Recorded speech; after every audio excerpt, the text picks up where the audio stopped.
All right, folks, welcome and/or welcome back for session 3. Our second presentation comes to you from Sheila Walsh, pronouns she, her, the extra layer of things, everyday information management strategies, and unmet needs of moms with ADHD. Throughout the presentation, if you have any questions or comments that you'd like to include, feel free to use the chat function. And if you want to access Sheila's slides, you can visit the Disability Summit website. And I believe we have that in the chat here. And we are recording. Take it away, Sheila. Okay, great. Thank you, Courtney. And thank you, everyone. I'm very happy to be here. I'm a recent graduate of the University of Maryland's Human-Computer Interaction program, and this is the topic I chose for my thesis, both out of personal experiences and interest and also experiences of friends and family. So I'd like to start with one of my participants. Her name is Octavia as her pseudonym she chose. She's in her 30s. She works as an emergency room doctor, has a 3-year-old. Last year, she was diagnosed with ADHD. And she and the other moms I interviewed for my project, they all talked about reaching a tipping point shortly after becoming a mother. And they found that previous systems and strategies they used to manage tasks and information, they stopped working and they were faced with a feeling of overwhelm. So I'm going to go quickly through my related work in the interest of time. There will be more detail on the slides, which you have on the website. Our understanding of ADHD is rapidly evolving. Excuse me.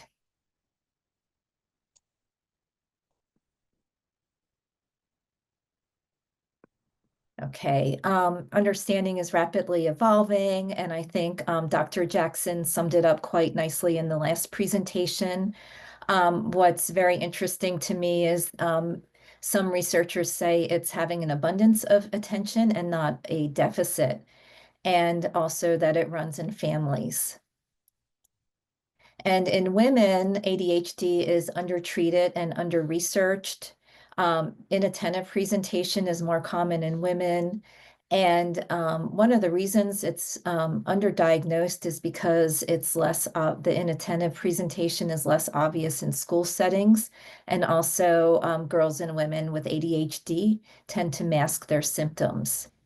And it's definitely something that experts have raised concern about, given the heightened risk of impairments such as relationship issues and heightened risk of self-harm.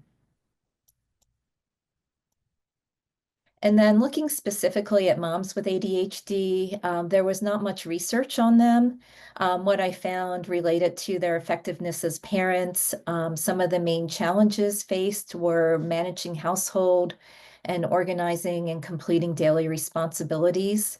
And then the challenges faced by people with inattentive ADHD, such as difficulty making realistic plans and staying organized, as you can imagine, would make parenting more challenging. And the people I interviewed had wonderful senses of humor. So in that spirit, I share this meme. I'm Wonder Woman. I wonder where I left my keys. I wonder where I left my phone. I wonder where my money went. And it's both humorous and also poignant, given the great difficulty my participants faced with things like financial planning and meal planning. And then technology is recommended widely for people with ADHD. And we hear a lot of sharing of recommendations among people with ADHD. However, in the field of human-computer interaction, there's not been much research on the effectiveness of this technology, its usability. And so that was one of the reasons why I wanted to do this exploratory research project. One assistive technology framework for ADHD, it's based on studies of technology to benefit children. And we also did find lower satisfaction with technology for time management among people with ADHD than those without, but at the same time, a higher interest in using digital devices and things like timers. Another study by Kelly Hoffman talks about externalizing information as a common personal knowledge management strategy of adults with ADHD. We'll learn more about that later. It's about making ideas and thoughts metaphorically or literally physical. So to learn more about the information management needs of moms with ADHD, I undertook this study and interviewed 5 moms last summer. All of them self-identified as being diagnosed with ADHD, recruited via university listservs and local community parent listservs.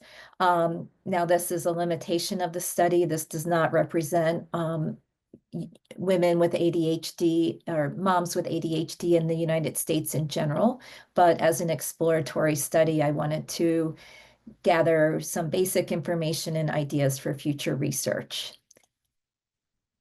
My research questions were: one, how moms with ADHD describe their diagnosis and impact of ADHD on their everyday lives. Two, how moms with ADHD describe their current use of technology and other tools to manage their everyday lives. And then three, for which tasks do moms with ADHD indicate they need additional support, whether through technology or other means? My participants ranged in age from late 20s to early 50s, and all but one worked full-time. Interestingly, all but one had hobbies that were very hands-on and tactile, which relates to some of my findings. So findings fall into 5 themes. So one, as I mentioned, these moms with ADHD reached a tipping point of overwhelm where previous strategies no longer worked. 3 out of the 5 were diagnosed after becoming parents, and that diagnosis was a game changer for them. It gave more self-awareness and more opportunities for support. And the 2 that were previously diagnosed needed additional support and new strategies after becoming a mom.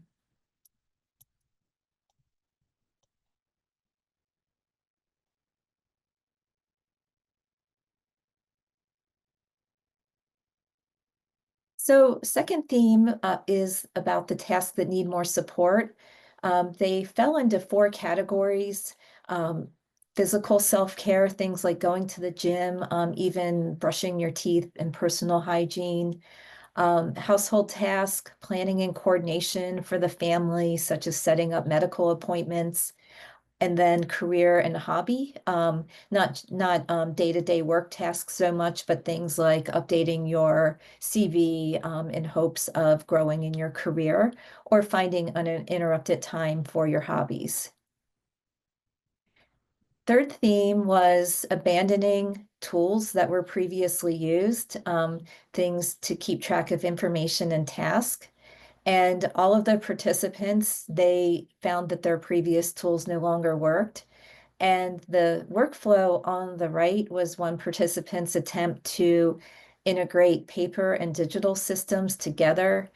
She had to integrate multiple calendars for family members, and she was going back and forth between digital and paper, trying to make things more visible and also giving herself more of a tactile experience by putting a textured screen cover on her iPad. And like I mentioned, there was a strong need to externalize information.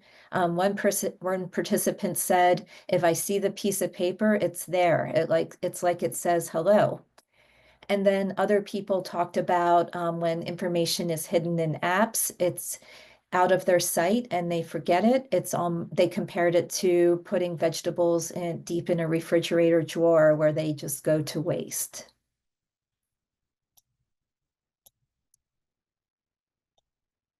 One major pain point, this is the biggest pain point experience, were task lists.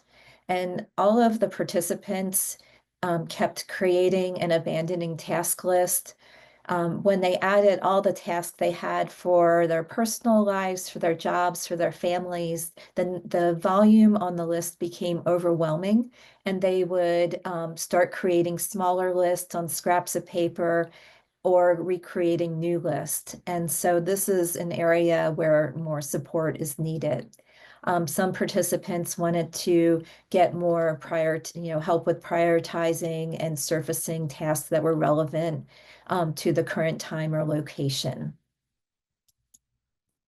There are also some successful strategies, especially digital calendars. There were some challenges with integrating multiple calendars, but largely those were successful. Timers and reminders very helpful unless there were too many. A few participants talked about having signal fatigue when they get too many dings.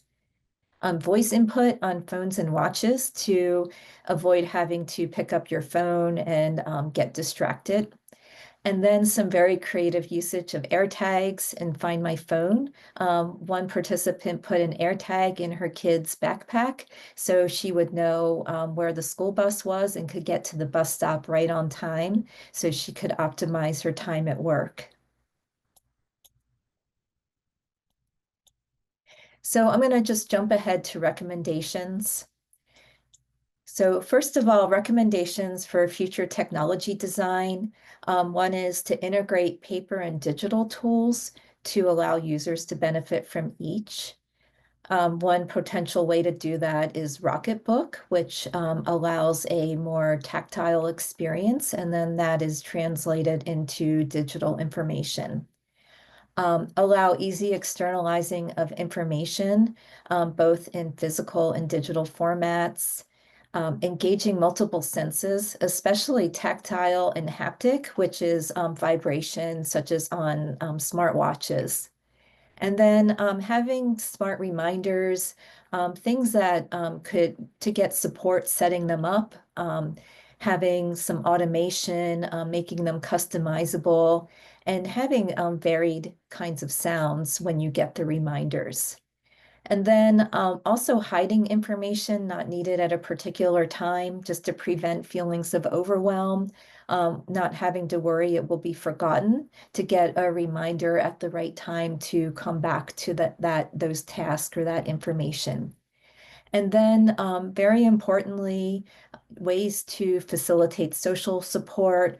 All of my participants really benefited from having other neurodiverse friends sharing strategies and stories. And then also finding a way to get breaks from technology. The moms I interviewed felt like they had to have their phones on them at all times because in case of emergency calls related to their kids. So any breaks from technology while being able to take care of their family would be very supportive. There's also in the field of human-computer interaction some promising technology that needs more research and also exploring applications for ADHD. One is embodied computing, using a greater variety of physical movement to help users think and communicate. And then what's called ambrumptive notifications. That's ways to vary the intensity and method of notifications, starting with ambient, which is very subtle, maybe a slight vibration or maybe a slight change of the light.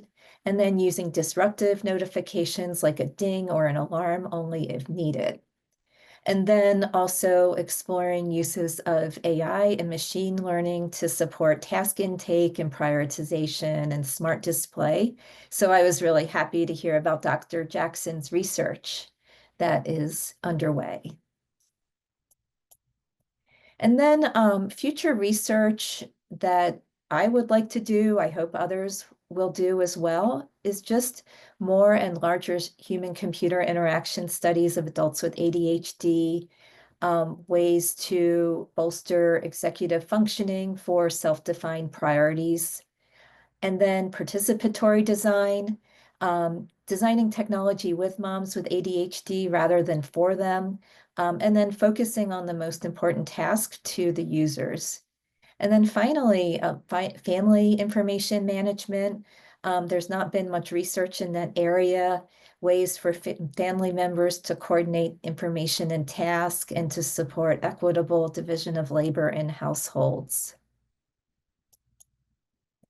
So to summarize the presentation, this is the first study of its kind that I'm aware of that focused on technology design for moms with ADHD. We know moms with ADHD need more support with externalizing and sharing everyday information with family members, task intake and task management systems, integrating digital and non-digital tools, and then technology that engages multiple senses, especially tactile. And most importantly, the moms in this study are not failing. They're navigating systems that were never designed with them in mind, and we have the opportunity to do better. So I'll conclude by thanking the conference organizers and attendees, Dr. Beth St. Jean, my thesis advisor, and the participants in my research study.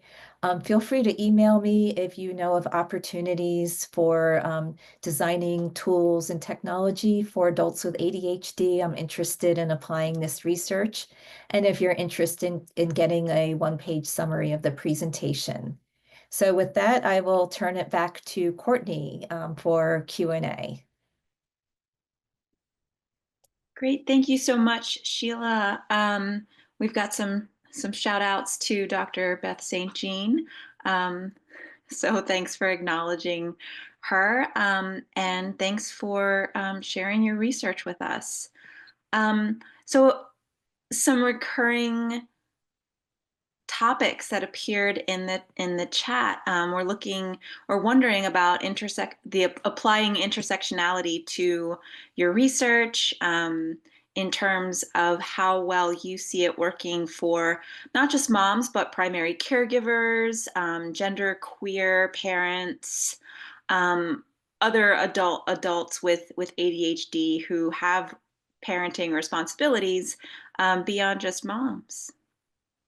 Yes, I decided, since this was a graduate research project with a small budget for recruiting, I decided to keep the criteria more general, but we definitely do need additional studies on that. But with 5 participants, I can't make any conclusions for, more specific groups of people. But I hope that there is more research on, on the intersectionality of how ADHD impacts parents.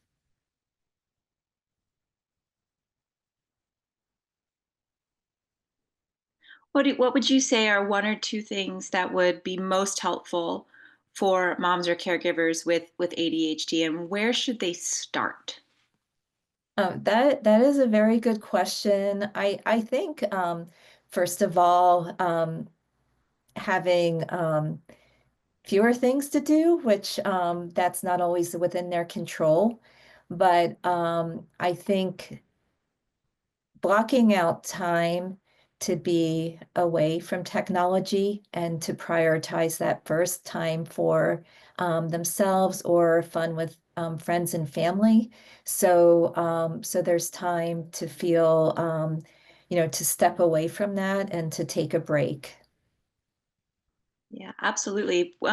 Did any of your participants, or do you have any thoughts about, again, the intersectionality, moms with ADHD who are also facing depression or anxiety, or autism? There's a lot of crossover with these conditions.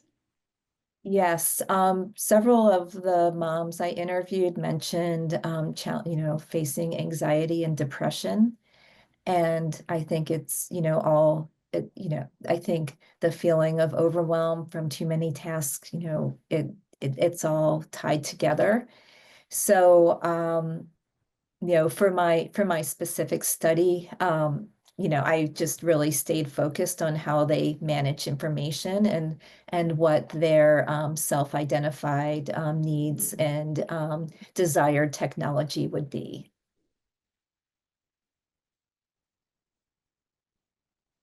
Okay, folks, remember, feel free to put your questions in the chat. I actually have a question for you, Sheila.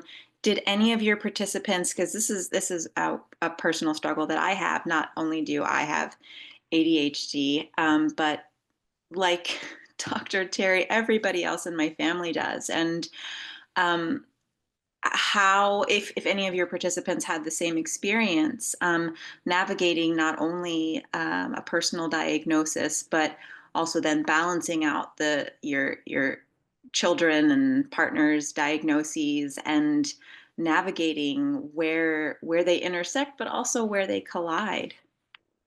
Yes, that was, I didn't have time to mention that theme, but all the participants, except for there was one with very young children, most of the participants had other children with ADHD, or one with autism.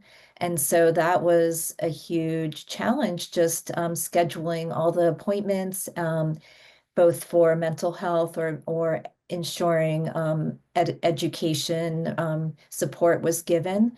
And that was one of the needs I identified is to for parents, for parents with children, neurodiverse children, to have additional support from the school systems in